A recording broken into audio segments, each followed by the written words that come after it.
বছর ঘুরে আবার পুজো আসে।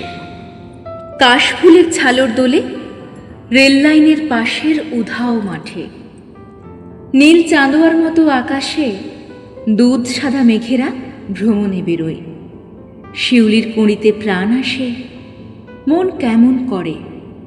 পুজো আসে। পুজো এলেই আমাদের চাওয়াগুলো হৈ হৈ করে জেগে ওঠে। জামা চাই, জুতো চাই, পারফিউম চাই, জিনিস চাই, শাড়ি গয়না চাই, চাঁদা চাই, ডোনেশন চাই, সাহায্য চাই, উপস্থিতি চাই, আনাগোনা চাই, সহযোগিতা চাই। চাওয়ার উৎসব।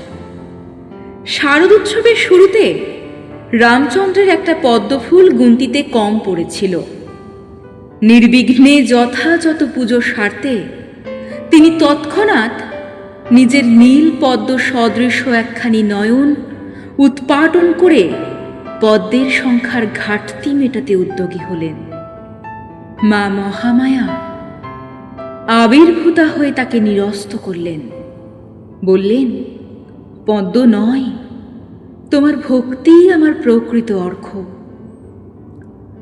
পুজো মানে উপচার নয়, পুজো মানে প্রেম, অন্তরে যথার্থ শ্রদ্ধা।